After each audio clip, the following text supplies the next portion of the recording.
안녕하세요. 귀농 7년차 TV 연우 엄마입니다. 오늘은 여러분들 귀농 준비할 적에 어느 지역으로 갈지 되게 답답하잖아요. 막막하고.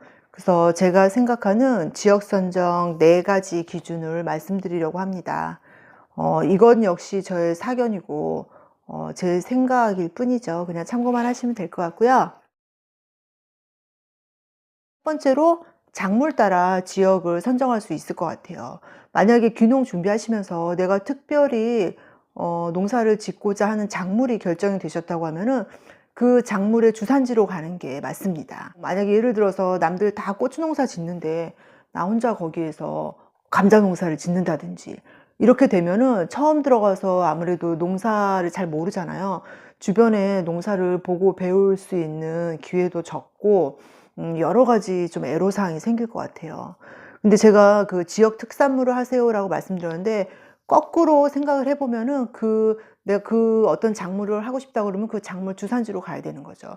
그렇게 되면은 마찬가지로 농업기술센터 이런 데 가면은 관련 재배 교육도 엄청 많이 있고요. 단체들도 많이 있어요. 약초 많이 재배하는 곳 같은 경우는 무슨 약초 생산자 모임 협회 뭐 이런 것도 있고, 저희 지역 같은 경우는 사과를 많이 하다 보니까 뭐 사과협회 이런 것도 있고, 그래서 배울 수 있는 교육이나 참가할 수 있는 협회나 뭐 이런 것들이 많기 때문에 훨씬 기회가 좋죠. 그리고 내가 농사 경험이 전무한 상태에서 들어가게 되면은 주변에 다 같은 농사를 하기 때문에 보고 배울 수가 있어요. 가까이에서 그분들 하시는 거 따라 하다 보면은 이제 하게 되는 거잖아요. 그리고 판로 문제도 뭐 직거래에서 제가 받으면 제일 좋겠지만 그게 또 잘 안 될 수도 있거든요. 그러면은 만약에 그 주산지로 가게 되면은 분명 농협이나 이런 데 계약 재배 같은 게 있을 거예요. 그렇게 되면은 판로 문제도 걱정이 없죠. 그리고 주산지 같은 경우는 계약 재배뿐만 아니라 그 농산물만 전문으로 하는 공판장이 꼭 한 군데씩은 있어요. 그렇기 때문에 어떻게든 팔 수는 있다는 거죠. 그래서 뭐 교육이 됐던 판로가 됐던 여러 면에서 그 주산지로 가시는 게 맞다고 생각을 합니다. 근데 이게 좀 현실성이 떨어지는 게 사실 도시인들이 농사 경험이 없다 보니까 내가 어떤 작물을 해야 될지도 결정을 못하는 경우가 많죠.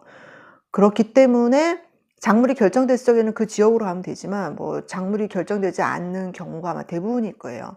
그래서 제가 보기에 이거는 좀 현실성은 떨어지는 것 같고요. 두 번째로는 농사 방법에 따라 지역을 선정할 수가 있습니다. 농사 방법이라고 하면은 관행농이 있고 친환경 농법이 있겠죠. 근데 특히나 친환경 농법에 관심 있으신 분들은 친환경 농사를 짓는 지역으로 가시는 게 정신 건강에 좋습니다. 앞서 말씀드린 여러 이유 플러스 정신 건강에도 훨씬 도움이 되죠. 저 같은 경우는 사실 귀농해서 농사를 통해서 큰 돈을 벌어야겠다, 뭐 제2의 인생을 뭐 농사를 통해서 어떻게 개척해 보겠다 이런 게 아니라 순전히 친환경 농사를 내가 한번 직접 해보겠다, 해보고 싶다 이런 순진한 생각을 갖고 내려오게 됐는데요. 근데 막상 내려와 보니까 저희가 사는 지역에 안타깝게도 친환경 농사를 짓는 분이 안 계세요. 그러다 보니까 다들 관행농 하시는데 저 혼자서 여기서 친환경 농사 하려고 해봐야 제가 보고 배울 수 있는 선도농가도 없고, 또 다 이미 관행농에 익숙해 계신 분들한테 뭐 제초제 치면 안 됩니다, 뭐 농약 치지 마시고 뭐 은행 삶아서 은행물 뿌리시면 돼요, 뭐 이런 얘기 해봤자 서로 피곤하기만 하고 이해가 안 되는 거죠. 그리고 또 관행용의 가치라는 것도 분명히 있긴 하거든요. 그래서 친환경 농사에 관심이 있으시다고 하면은 주변에 친환경 농사를 하는 곳으로 가는 게 내가 농사를 배우기도 좋고 정신 건강에도 좋습니다.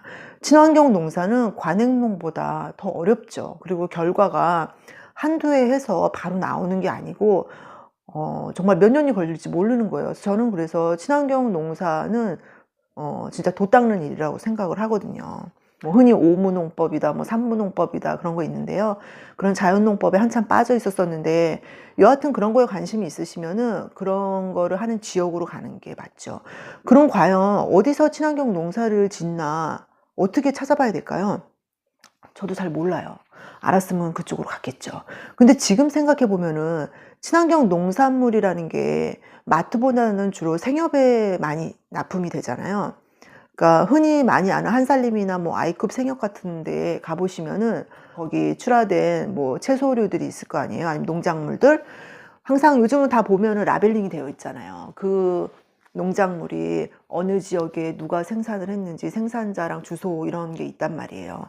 그럼 저는 그런 거를 참조해서 내가 관심 있는 지역이나 작물 따라 갈 수 있을 것 같아요. 그러니까 좀 적극성이 필요할 것 같아요. 거기서 라벨에서 내가 만약에 뭐 상추 재배를 봤는데 뭐 그 생산자 이름이나 지역이 나올 거 아니에요. 모르긴 해도 무슨 영농조합 뭐 무슨 그걸 뭐라 그러지? 공동체 이렇게 표기가 돼 있을 거란 말이에요. 그럼 저는 그거를 인터넷에서 찾던 전화부에서 찾던 찾아서 거기를 찾아가 볼 것 같아요. 찾아가 봐서 뭐 상담도 받고 기회가 되면은 뭐 그 주변에 들어갈 수 있는지도 좀 알아보고 좀 그런 적극성이 필요하지 않을까 싶어요. 여하튼 친환경 농사에 관심이 있으시다고 하면은 주변에 친환경 농사를 짓는 곳으로 가는 게 맞습니다. 그리고 세 번째는 예산 따라 지역을 선정할 수 있을 것 같아요. 저희도 거의 이 경우에 해당하는데요. 땅값이 사실 그 서울 근교 경기도나 충청도 쪽만 해도 땅값이 많이 비싸죠. 근데 그런 곳은 가고 싶어도 아무래도 이제 예산상의 문제가 있기 때문에 좀 어렵게 되겠죠. 그래서 저희가 이제 내려왔을 당시에 1000평에 3,500만 원 줬거든요. 엄청 싸죠. 제가 귀농하기 전에 뭐 전국으로 귀농교육 많이 찾아다녔었는데요. 그때 제가 알기로는 전라남도 땅끝 마을조차도 평당 5만 원 하는 걸로 알고 있었거든요. 우연치 않게 봉화에 무슨 에너지 자립 교육이 있어서 나왔다가 여기는 땅이 얼마나 하나 땅이나 좀 보고 가자 해서 인터넷을 봤는데 안동에 땅이 매물이 나왔더라고요. 근데 봉화에서 안동이 1시간 거리거든요. 그래서 봉화까지 왔는데 한번 땅이나 보고 가자 해서 와봤는데 산골이고 너무 좋더라고요. 저는 서울에서 태어나서 수도권에서 계속 살았기 때문에 농촌이나 산골 경험이 없었어요. 그래서 딱 봤을 적에 경치도 좋고 이런 데서 살았으면 좋겠다. 근데 땅값까지 너무 싼 거예요. 평당 35,000원 꼴이잖아요. 그래서 들어오게 됐죠. 근데 제가 전에 그 절대 뭐 전재산 땅값에 투자하지 마세요라는 영상에서도 말씀을 드렸는데 저희는 싸다고 왔지만 동네에 들어와 봤더니 저희 비싸게 샀다고 다 수군거리시더라고요. 그때 당시 시세가 평당 2만 원 정도 했던 것 같아요. 저희는 그래서 저렴한 땅값을 보고 들어왔는데 결과적으로는 운이 참 좋았던 것 같아요. 그래서 전에 또 어떤 귀농자 인터뷰 영상을 봤더니 그분들도 젊은 부부셨는데 전라도 진도로 가셨더라고요. 진도도 꽤 멀잖아요. 왜 그런가 했더니 언급하신 내용 중에 땅값이 싸서 진도까지 내려왔다라는 얘기를 하시더라고요. 근데 저는 제가 살아보니까 농사 짓는데 굳이 비싼 땅이 필요한가요? 땅에 돈을 묻어둘 필요가 없을 것 같아요. 내가 땅 마련하는데 1억이 됐던 2억이 됐던 투자를 했단 말이에요. 그 돈은 내가 땅을 팔아서 현금화하기 전에는 돈이 아니잖아요. 그래서 농사지을 땅을 굳이 그렇게 비싼 땅을 사서 할 필요는 없을 것 같아요. 그럼 뭐 싼 땅이라는 게 결국은 서울에서 멀어지면 멀어질수록 가격이 아무래도 떨어지죠. 그리고 저희가 이게 살아보니까 같은 안동이라고 해도 저희는 좀 안동 외곽 지역이에요. 그래서 그런지 좀 많이 쌌었는데 몇 년 전에 그 경북 신도청에 이사를 왔거든요. 그 신도청 부근 땅값은 또 엄청 뛰어서 평당 몇십만 원 한대요. 그 하회마을로 유명한 풍천인가 풍산인가 그쪽이 이제 경북 신도청하고 가깝거든요. 예천하고 안동 사이 지역인데 거기는 땅값 수십만 원 하는 걸로 제가 들었어요. 그래서 똑같은 지자체라고 해도 그 동네가 어디냐에 따라서 땅값은 천차만별이기 때문에 진짜 발품을 많이 파셔야 될 것 같아요. 발품을 많이 팔수록 저렴하면서 괜찮은 땅을 찾을 수 있을 거라고 생각을 합니다. 그래서 아무래도 가장 현실적인 방법이 자신의 예산에 맞춰서 지역을 선정하는 게 되지 않을까 싶은데요. 설령 내가 예산이 뭐 은퇴하고 나서 몇 억이 내 수중에 있다고 한들 저는 이 땅값에 너무 많은 돈을 투자하는 건 아니라고 생각을 합니다. 서울하고 좀 멀면 어때요? 저도 처음에는 가족하고 친구들 다 서울에 있는데 너무 멀리 가는 거 아닌가 막 그런 심리적 거리감이 엄청 느껴지더라고요. 근데 막상 살아보니까 익숙해지면은 다 여기가 고향이고 그리고 막상 서울 갈 일도 별로 없어요. 다 살기 바빠서 자주 만나지도 못하거든요. 그래서 아무래도 그 땅값에 맞춰서 좀 지역을 선정하게 될 수 있지 않을까 하고 생각을 합니다. 마지막으로 네 번째는 멘토 찾아 지역을 선정할 수 있을 것 같아요. 멘토는 뭐 어떤 교육기관이 될 수도 있고 사람이 될 수도 있겠죠. 그래서 제가 귀농교육 다니면서 만났던 멘토로 삼고 싶었던 분들 이제 몇 분 소개를 하자면은, 저는 화천에서 귀농학교를 좀 장기 교육을 받았었어요. 그래서 원래는 그 화천 쪽에 남아서 그쪽에 자리를 잡고 싶었거든요. 근데 화천도 이제 제가 있던 지역이 터널이 뚫리고 그러면서 서울하고 한 2시간 거리로 좁혀지다 보니까 땅값이 많이 오르더라고요. 그래서 그때 당시에도 평당 10만 원, 막 15만 원 그랬던 것 같아요. 그래서 땅값이 너무 비싸서 화천에는 이제 못 남고 결국 더 아래 지역으로 내려오게 됐는데, 뭐 그렇게 내가 다녔던 귀농학교 주변으로 갈 수도 있을 것 같고요.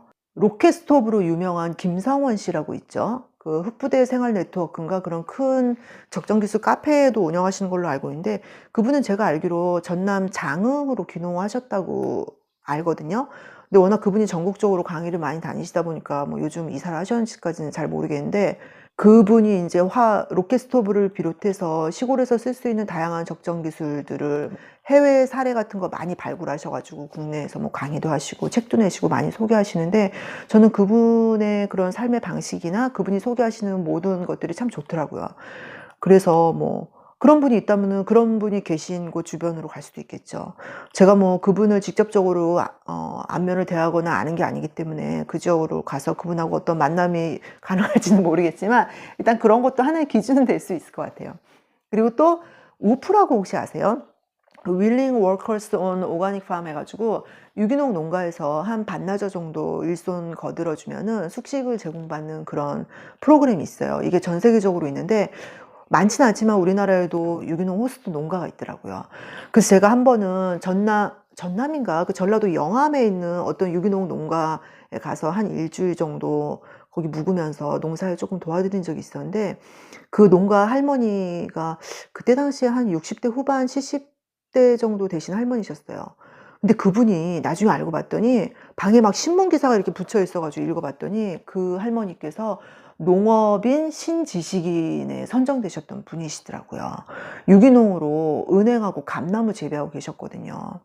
근데 할머니께서 되게 열정적이셔서 그 연세에도 야간대학 다니시면서 공부하시고 하여튼 되게 본받을 점이 많으셨어요. 그래서 만약에 제가 지역을 따로 정하지 않았다고 하면은 뭐 그 할머니하고 또 연이 돼서 그 주변 지역 어딘가로 갈 수도 있지 않을까 하는 생각이 들고요.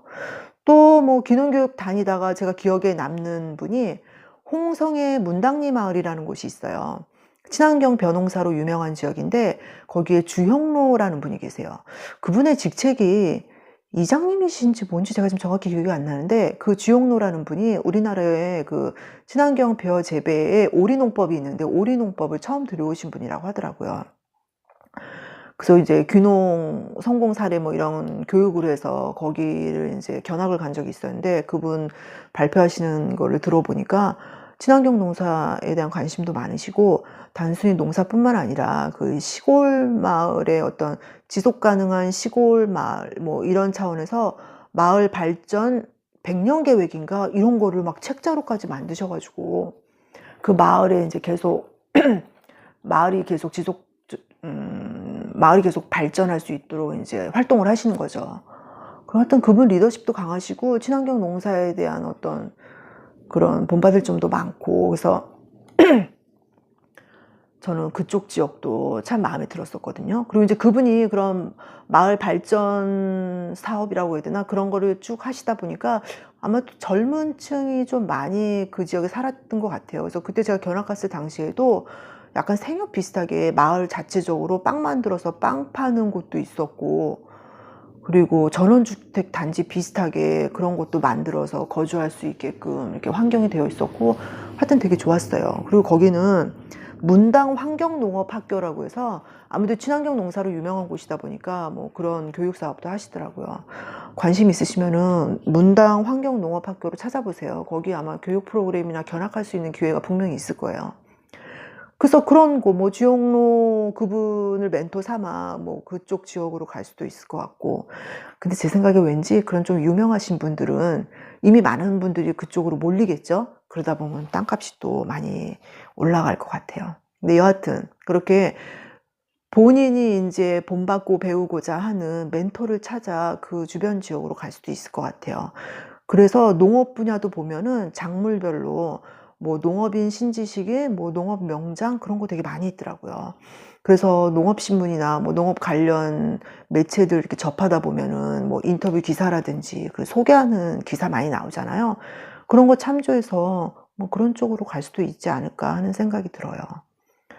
그래서 오늘은 제가 생각하는 지역 선정 4 가지 기준을 말씀을 드렸는데요. 또 뭐 이거 외에도 여러 가지 방법이 있을 수 있죠. 근데 여러분들이 인제 지역을 고민하는 과정에서 참조가 되셨으면은 좋겠고요. 제가 살아 보니까 대한민국에서 못 갈 곳은 없습니다. 서울에서 아무리 멀리 떨어져도 거기도 다 사람 사는 곳이고요. 저는 지방이라고 해서 많이 낙후됐을 줄 알았는데 또 그렇지도 않아요. 지방에도 요즘은 있을 건 다 있더라고요. 여기가 뭐 도농복합도시라 특히 더 그런지는 모르겠는데 지방도 살아 보니까 괜찮아요. 저는 수도권 서울에서 태어나서 수도권에서 학교 직장 생활을 계속했기 때문에 사실 귀농을 결심하기 전에는 지방에 가서 산다는 거를 상상도 안 했었어요. 별로 가고 싶은 생각도 없고. 근데 막상 살아 보니까 그렇게 나쁘지 않아요. 예. 그래서 너무 서울에서 멀다고 꺼려하지 마시고요. 일단은 한번 답사를 가 보세요. 그래서 여러분들이 원하는 지역을 결정하셨으면 좋겠습니다. 그래서 오늘도 긴 영상 시청해 주셔서 감사드리고요. 내일은 저희 마을에 1 년에 한 번 있는 윷놀이 행사가 있습니다. 그래서 윷놀이에 참석을 해야 되기 때문에 내일은 아마 영상을 못 찍을 것 같아요. 그리고 내일 모레는 저희가 잘하면 농업용 포크레인을 구입하게 될 것 같아요. 그래서 포크레인 보러 갈 거거든요. 그래서 모레도 안 될 것 같은데 저희가 포크레인 보러 가는 거 제가 한번 찍어 볼게요. 그래서 구입하게 되면은 집에서 농업용 포크레인으로 저희 밭이나 주변 환경 정비하는 거 보여드리는 것도 좋을 것 같아요. 기대해 주시고요. 오늘 하루도 즐거운 하루 되시기 바랍니다. 감사합니다.